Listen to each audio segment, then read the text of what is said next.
मेरा नाम पवन है और मेरी उम्र करीब 30 साल की है। ये घटना मेरे साथ तब घटी थी, उस टाइम करीबन मेरी उम्र 9 साल की थी। मेरे पिताजी की रेलवे में सरकारी नौकरी थी, तो सरकारी नौकरी की वजह से उनको सरकारी आवाज़ भी मिला हुआ था। और इतने साल पुरानी सरकारी आवाज़ की हालत तो आप लोग समझ ही रहे होंगे, वो बहुत ज़्यादा बेकार थी। पुराने मकान जिनमें ढंग से पेंट भी नहीं किया हुआ था। हमें जो घर अलॉट किया हुआ था वो एक बिल्डिंग थी। उस बिल्डिंग में हमारा तीसरे मंजिल पे एक अपार्टमेंट था जिसमें 2 रूम था, और वो अंदर से देखने में काफ़ी ज़्यादा अजीब लगता था। पेंट आधे उखड़े हुए थे और दोनों कमरे में बहुत ही गंदी सीलन भी थी।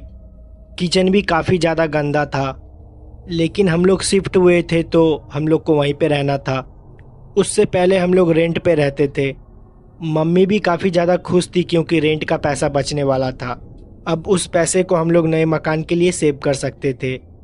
मुझे उस घर में बहुत ही ज़्यादा अजीब लगता था। जब मैंने पहली बार उस घर को देखा था तो मुझे देखने में ही बहुत ज़्यादा बेकार लग रहा था। वो घर देखने में भूत बंगले से कम नहीं लगता था। हमने अपना सारा सामान शिफ्ट किया। मेरे परिवार में मैं, मेरी मम्मी और एक छोटा भाई था। मैं और मेरा छोटा भाई एक कमरे में रहते थे और मेरी मम्मी पापा दूसरे कमरे में। जिस कमरे में मैं और मेरा छोटा भाई रहते थे वो काफ़ी ज़्यादा छोटा था और उस कमरे से सीलन की काफ़ी ज़्यादा बदबू भी आती थी। मैंने पापा को कई बार इसके बारे में बताया भी है, तो उन्होंने मुझे बोला कि मैं इसके बारे में हाई अथॉरिटी की कंप्लेन कर दिया हूँ और वो इन सब चीज़ का मेंटेनेंस भी कर देंगे। हम लोग जब उस घर में शिफ्ट हुए, हमारे शिफ्ट होने से पहले करीबन वो 7-8 महीने से घर बंद था। और उससे पहले इस मकान में जो भी रहता था उसने अचानक से अपनी नौकरी को छोड़ दिया था। मुझे इतना ही पता था। मेरे मम्मी पापा को इसके बारे में पूरी जानकारी थी। ना उन्होंने मुझे इसके बारे में कभी भी बताया और ना ही मैंने कभी उनसे पूछना ज़रूरी समझा। अब हमें इस नए घर में शिफ्ट हुए 4 महीने से ज़्यादा हो चुके थे। मेरा छोटा भाई और मैं साथ में ही सोते थे। एक बार रात के करीबन 11 बजे मेरे छोटे भाई ने मुझसे बोला कि मुझे टॉयलेट जाना है। मैंने भी उससे बोला हाँ ठीक है चले जाओ। उसको टॉयलेट अकेले जाने में डर लगता था क्योंकि उस घर में जो बाथरूम बना हुआ था वो घर के काफ़ी कोने में बना हुआ था, तो उसको मैं टॉयलेट कराने ले जाता था। लाइट्स बंद हो जाने के बाद घर में ऐसा अंधेरा हो जाता था जैसे कि कभी वहाँ पे लाइट जली ही ना हो। इतना काला घना अंधेरा। नाइट बल्ब भी जलती थी लेकिन घर के पुराने दीवार के वजह से काफ़ी डरावना लगता था। इसलिए हम लोग आमतौर पे टॉर्च का यूज़ करते थे। मेरा छोटा भाई टॉयलेट गया और वो टॉयलेट के अंदर करीबन 5 मिनट तक था। मैं उसके बाथरूम के बाहर ही खड़ा था। काफ़ी देर हो जाने पे मैं जब उसको आवाज़ दी तो वो कुछ भी नहीं बोला। वो चुपचाप अंदर बैठा हुआ था। फिर मैंने अचानक से दरवाजे को नॉक किया और वो अंदर डर के वजह से रोने लगा। मैंने जब उससे पूछा कि आखिर क्या हो गया, तो उसने मुझे बताया कि जब वो बाथरूम के अंदर था तो ऊपर से कोई एक छोटा बच्चा उसको झांक के देख रहा था। जब उसने मुझे ये बात बताई तो मुझको लगा शायद वो उसका वहम है, लेकिन वो बहुत ज़्यादा डरा हुआ था। उसने मेरे हाथ को काफ़ी ज़्यादा ज़ोर से पकड़ा हुआ था। फिर मैंने उसको अपने साथ बेड पे ले आया और उसको सुलाने की कोशिश की, पर वो बहुत ज़्यादा डरा हुआ था। उसको पूरी रात नींद नहीं आई। अगली सुबह ये घटना उसने मम्मी को बताई, तो मैंने मम्मी को बताया कि कुछ नहीं हुआ है, बस वो डर गया है। मेरे छोटे भाई का नाम अनुज है। ये घटना 2 दिन पुरानी हो चुकी थी। एक बार अनुज को बहुत ज़्यादा डर लग रहा था और उसकी तबीयत भी बहुत ज़्यादा ख़राब थी, तो मम्मी पापा ने सोचा कि अनुज को वो अपने पास सुला लेंगे। मुझे इसके बारे में नहीं पता था। मुझे लगा शायद अनुज उस दिन भी मेरे साथ ही सोएगा, तो मैं अकेले अपने बेड पे लेटा हुआ था। अनुज उस वक्त मम्मी पापा के साथ ही था। मुझे लगा वो खाना खा के दोबारा मेरे पास सोने चला आएगा। उस वक्त मैं काफ़ी ज़्यादा गहरी नींद में था। रात के करीबन 2 बज रहे थे। मुझे कब नींद आई मुझे पता भी नहीं चला। मैं अनुज का इंतज़ार करीबन 12 बजे से कर रहा था। रात के करीबन 2 बजे दरवाज़ा अपने आप खुला। दरवाज़ा काफ़ी ज़्यादा पुराने हो गए थे। दरवाजे जब खुलते या बंद होते थे तो बहुत अजीब तरह की आवाज़ आती थी। तानी जैसे ही दरवाज़ा खुला अचानक से मेरी आँख खुल गई। मैंने देखा कि दरवाजे के पास अनुज खड़ा हुआ है। मुझे साफ साफ उस टाइम अनुज दिखाई नहीं दिया, मुझे सिर्फ उसकी परछाई दिखाई दी।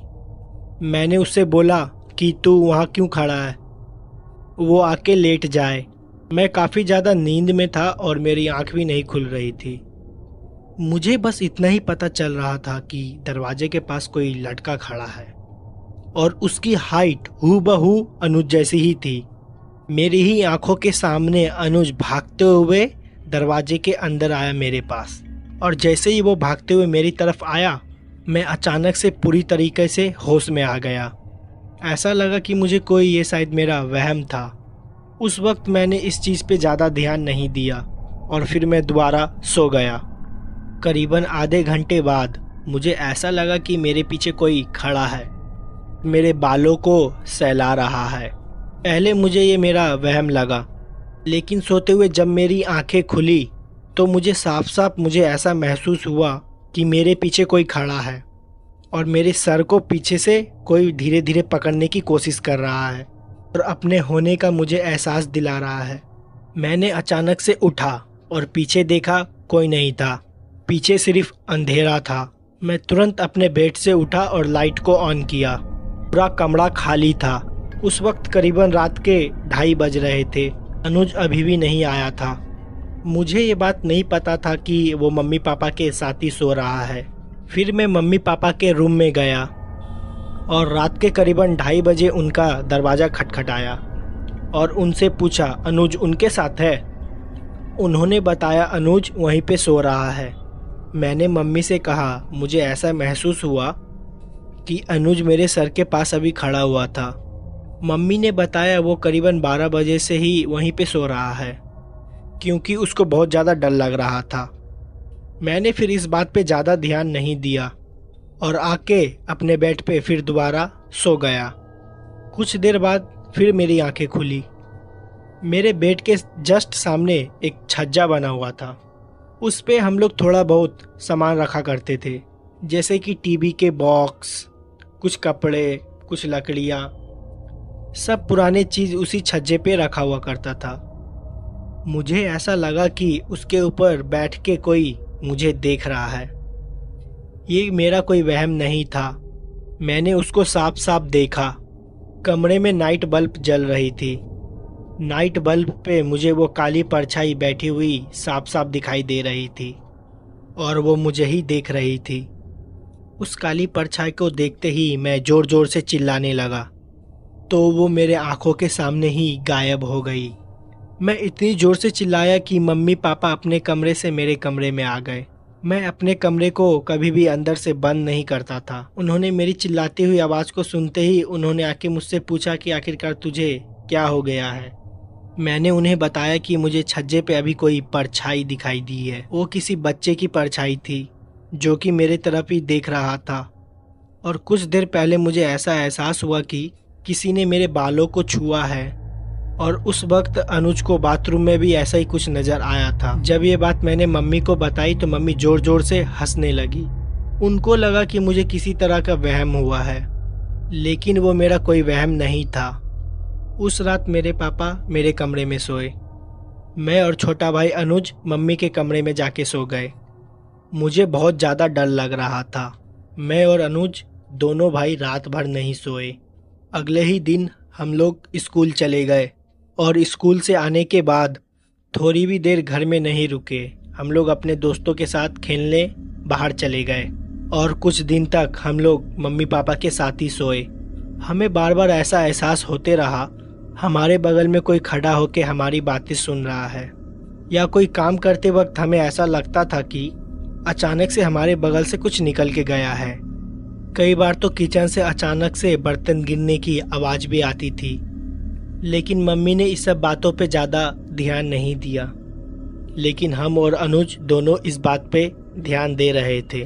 करीबन 6 महीने बाद हम लोग ने वो घर छोड़ दिया, क्योंकि वो घर बहुत ज़्यादा पुराना था।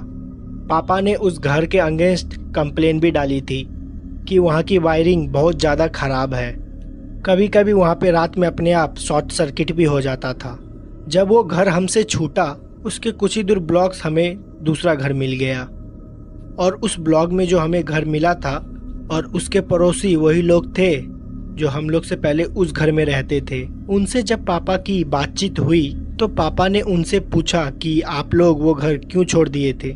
तो उन्होंने पापा और मम्मी को बताया उन्होंने इस घर को इसलिए छोड़ा था कि वहाँ पे उनको किसी बच्चे की आवाज़ आती थी। कोई बच्चा रात भर खेला करता था और कभी अचानक से किसी बच्चे की परछाई दिख जाती थी और कभी कभी तो उनको ऐसा लगता था उनकी गैर मौजूदगी पे कोई बच्चा उनके घर में उछल कूद रहा हो और उसकी आवाज़ भी आती है। कई बार तो रात में उनको उस बच्चे की परछाई भी दिखाई दी जो कि टहला करती है। जब मम्मी पापा को ये चीज़ पता चली तो उनको मुझ पे विश्वास हो गया था। उनको विश्वास हो गया था कि मैंने उनको जो भी बात बताई और मैंने अनुज ने जो भी महसूस किया वो एकदम सच था। वो हमारा कोई वहम नहीं था, न ही हम दोनों झूठ बोल रहे थे। वो घर कितना पुराना था और उस घर में वो भटकती हुई बच्चे की आत्मा, इसके बारे में मम्मी पापा को कुछ भी पता नहीं चला और ना ही हम लोग ने जानने की कोशिश की। और जब पुराने लोगों से उस घर के बारे में पूछा गया तो उनको भी इस घर के बारे में कुछ भी नहीं पता चला। अब तो धैर्य उस बिल्डिंग को तोड़ दिया गया है और नए अपार्टमेंट बन गए हैं, लेकिन हो सकता है उस बच्चे की आत्मा आज भी वहीं पे भटक रही हो। तो इस घटना में बस इतना ही। अब मैं आपको दूसरी घटना बताने वाला हूँ। मेरा नाम मनोज है, मैं सीतापुर का रहने वाला हूँ। ये घटना 2009 की है। मधु चाची अपना सारा काम निपटा के ही सोने जाती थी। रात में खाना बनाने के बाद वो देर रात तक बर्तन मांज के सोने जाती थी। देर रात बर्तन मांज के साफ सफाई करके सोने जाती थी। हमारा गांव काफ़ी ज़्यादा पुराना था, ठीक से डेवलपमेंट भी नहीं हुआ था। हमारे गांव में करीबन 200 घर थे। 200 घर में केवल 6 नल कुएं के पास बने हुए थे। सरकार ने कई नलों को तो कई सालों से सर्विस भी नहीं कराया था। मधु चाची उन्हीं नल में से एक नल पे रात को बर्तन धो रही थी। वो नल हमारे ठीक घर के सामने था, तो हमें पानी लेने में काफ़ी ज़्यादा आसानी होती थी। हमारे गांव में ढेर सारे बड़े बड़े बर्तन होते थे। मेरा परिवार भी काफ़ी ज़्यादा बड़ा था। बड़ी बड़ी पटरियाँ, बड़ी बड़ी कढ़ाई, कुकर का तो ज़माना भी नहीं था हमारे टाइम में। बर्तन को अच्छे से मांजने के लिए मधु चाची चावल का भूसी का उपयोग करती थी, जिससे बर्तन बहुत अच्छे से मंजते थे और साफ सफाई भी बहुत अच्छी हो जाती थी। वो घर में लेडीज़ में सबसे छोटी थी और इसलिए वो सारा काम ख़त्म करके ही सोने जाती थी ताकि दिन में उनको ज़्यादा काम ना करना पड़े। मधु चाची की अक्सर तबीयत खराब रहती थी। मेरे चाचा और मेरे घर वाले उनसे बोलते थे कि ज़्यादा काम ना करे, थोड़ा आराम भी कर लिया करे, लेकिन वो बात ही नहीं सुनती थी। अपनी दवाइयाँ भी समय से नहीं खाती थी। बस सबसे ऐसे ही बोला करती थी, ये तो नॉर्मल जुकाम है, बस ऐसे ही ठीक हो जाएगा। लेकिन उनकी ये बीमारी कुछ और ही थी। अंदर धीरे धीरे वो बीमारी बढ़ते चली गई। एक दिन रात के करीब 1 बजे मधु चाची अपना सारा काम खत्म करके आई और जैसे ही सोने जा रही थी अचानक से उनके सर में बहुत तेज दर्द उठा और वो बेहोश हो गई। उनको सब कोई उठाया लेकिन वो नहीं उठी। उस वक्त हॉस्पिटल भी हमारे गांव से काफ़ी ज़्यादा दूर में था। हमारे घर से 2 घर छोड़ के एक वैद्य जी रहते थे, उनको तुरंत बुला के लाया गया। वैद्य जी ने जब मधु चाची की नाड़ी चेक की तो उनकी नाड़ी नहीं मिल रही थी। उनकी हार्ट बीट भी बंद हो चुकी थी और वो मर चुकी थी। इतना जल्दी उन्हें क्या हो गया कुछ समझ में नहीं आया। किसी तरह उनको रात में सब कोई अस्पताल भी लेके गए। अस्पताल पहुंचने के बाद जब डॉक्टर ने उन्हें चेक किया तो वो मर चुकी थी। वजह किसी को नहीं पता थी। काफ़ी कोशिश करने के बावजूद भी जब वो होश में नहीं आई तो उनको मृत्यु घोषित कर दिया गया।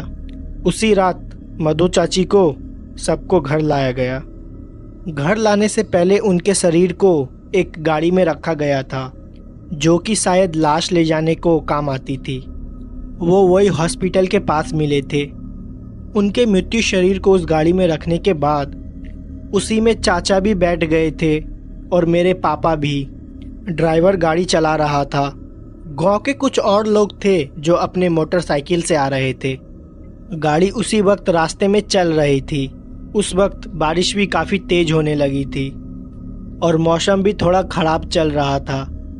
अस्पताल से करीब हमारा घर करीब 11 किलोमीटर का था। वो लोग गाड़ी से आ रहे थे। जिस गाड़ी में मधु चाची का मृत्यु शरीर था, उस गाड़ी का टायर थोड़ी दूर आते जंगल में पंक्चर हो गया। दरअसल वो जंगल नहीं था, वो हमारे गांव का आम का बाग था। उस बाग में कई लोगों को पेड़ थे। कई लोग वहीं पे जाया करते थे जब उन्हें फल या किसी अन्य चीज़ की ज़रूरत पड़ती थी। उस गाड़ी का टायर वही बाग के साइड में पंक्चर हुआ था। वहाँ पे ढेर सारे मृत्यु शरीर भी जलाए जाते थे। वो इलाका हमारे गांव का थोड़ा पहाड़ी इलाका था। गांव के अंदर आने से पहले वही इलाका से होके आना पड़ता था, जो कि काफ़ी ज़्यादा बेकार चीज़ थी। क्योंकि हमारे गांव में जब भी कोई शुभ चीज़ होती थी, किसी के यहाँ बच्चा पैदा हुआ या किसी की शादी हुई, तो उसी एरिया से होके ही आना पड़ता था। गांव वाले ने कई बार उस रास्ते को बंद करने की भी सोची, लेकिन कभी किसी को मौका ही नहीं मिला। लोग उसी रास्ते से लगातार आना जाना किया करते थे, इसलिए इस चीज़ को सब कोई भूल गए। गाड़ी पंक्चर होने के बाद गाड़ी के ड्राइवर ने टायर को चेंज किया। बारिश बहुत तेज हो रही थी, उसको टायर चेंज करने में थोड़ा समय लग गया। गांव के बाकी लोग जो बाइक से आ रहे थे, वो थोड़ा पीछे ही रुक गए थे, क्योंकि बारिश बहुत ज़्यादा तेज हो रही थी। उस वक्त उस बाग में मेरे चाचा, मेरे पापा और ड्राइवर और मधु चाची की मृत्यु शरीर ही थी। किसी तरह टायर को चेंज किया। टायर चेंज करने से पहले ही पापा ने ऐसा महसूस किया गाड़ी के ऊपरी हिस्से पे कोई बैठा हुआ है। उनको कोई काली परछाई दिखाई दी, लेकिन उन्होंने इस बात पे ज़्यादा ध्यान नहीं दिया, क्योंकि उस वक्त चाचा काफ़ी ज़्यादा परेशान थे, तो उन्हें संभालना ज़्यादा ज़रूरी था। उस वक्त ही गाड़ी को बारिश में हमारे घर ले जाया गया। मुझे आज भी साफ साफ याद है, मैं जग रहा था जब वो गाड़ी आई। पापा और चाचा चाची की शरीर को उतार रहे थे।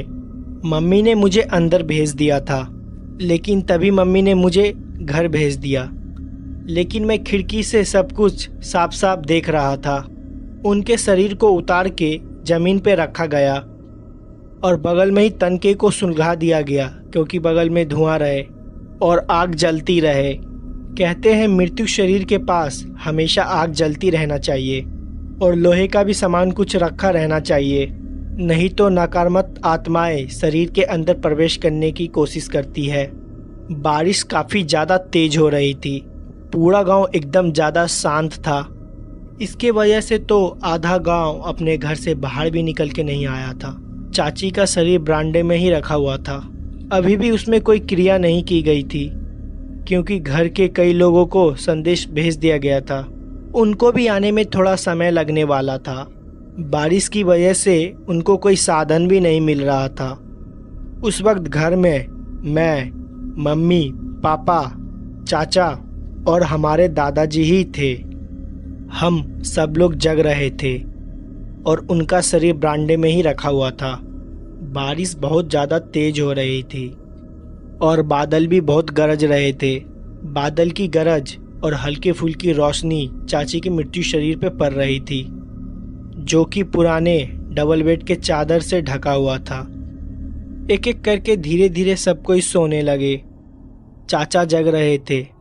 चाचा पूरी रात चाची के बगल में ही बैठे रहे। काफ़ी ज़्यादा थकान हो रही थी उनको, जो कि उनके चेहरे पे साफ साफ झलक रही थी। पापा ने चाचा को जाके बोला कि वो थोड़ी देर आराम कर ले, क्योंकि कल बहुत काम करना है। अगर वो जगते रहेंगे तो उनकी भी तबीयत खराब हो जाएगी। चाचा सो नहीं रहे थे, लेकिन पापा ने ज़बरदस्ती उनको सोने के लिए भेज दिए। वो कर भी क्या सकते थे, पूरा घर एकदम शांत था और पूरे गांव में किसी कुत्ते भौंकने की भी आवाज़ नहीं आ रही थी।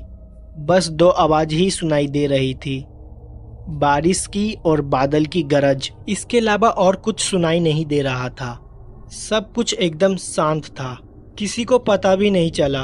बारिश की कुछ बौछारें इतनी तेज थी, वो चाची की मृत्यु शरीर तक गिर रही थी और उनके बगल में जो जलता हुआ गोबर का उपला यानी कि कंधा रखा हुआ था, उस पर भी जाके गिर रही थी।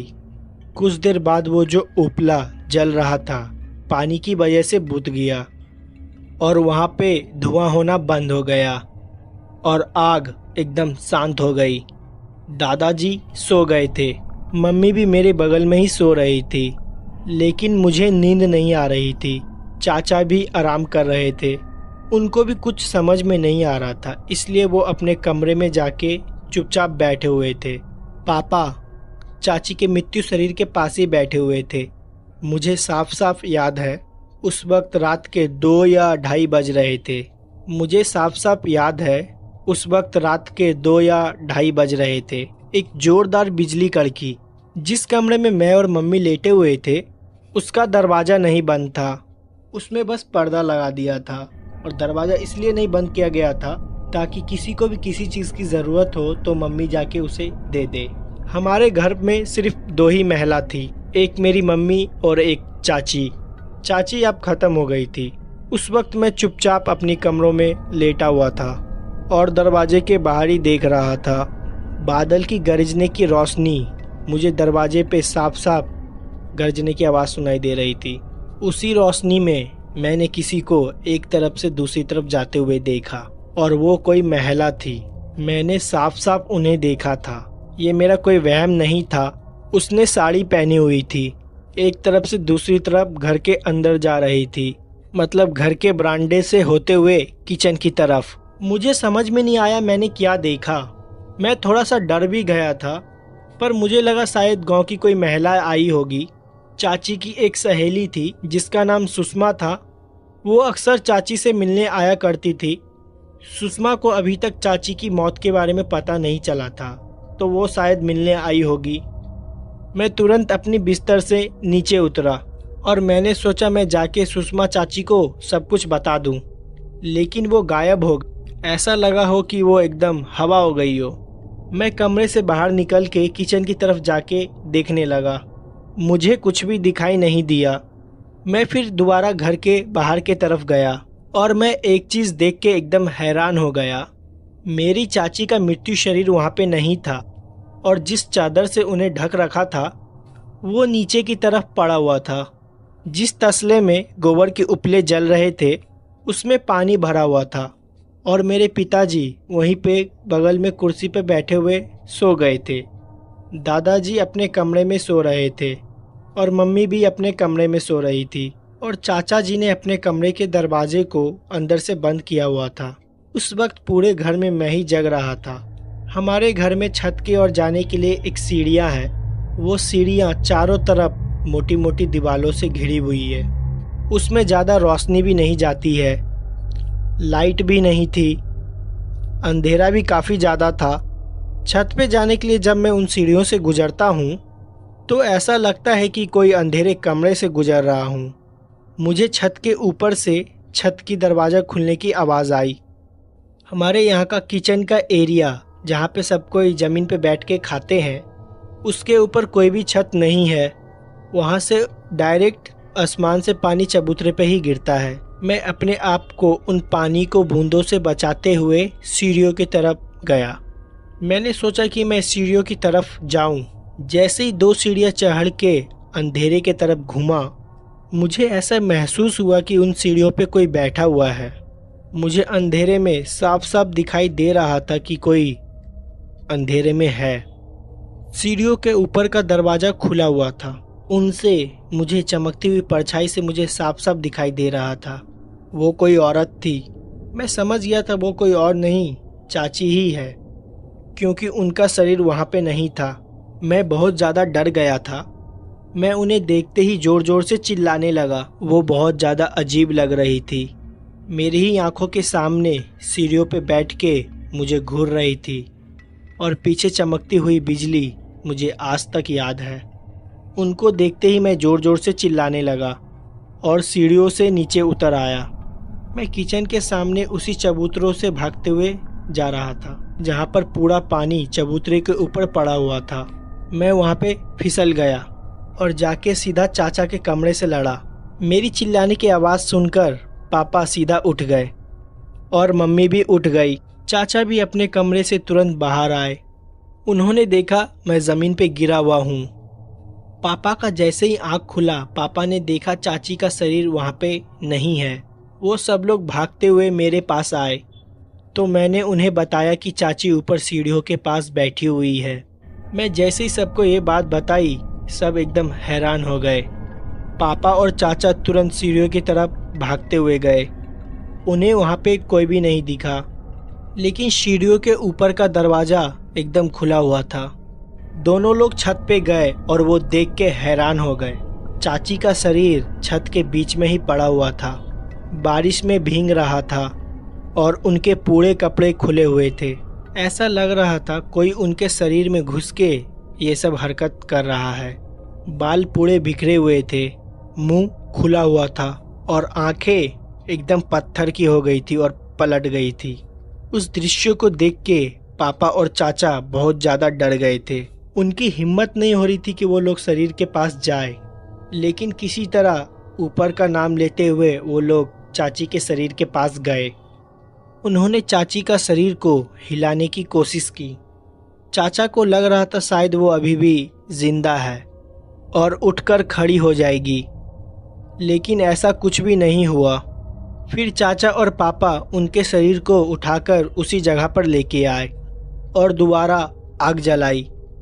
फिर वहीं पे सब लोग बैठे हुए थे। मम्मी ने मुझे दोबारा कमरे के अंदर भेज दिया, लेकिन मैं कमरे के अंदर नहीं रुक रहा था, इसलिए मैं दादाजी के पास जाकर सो गया। कुछ देर बाद बारिश भी बंद हो गई और सुबह के 4 बज गए थे। गांव में सब कोई जल्दी उठ जाते हैं और धीरे धीरे पूरे गांव को पता चल गया कि चाची अब नहीं रही है।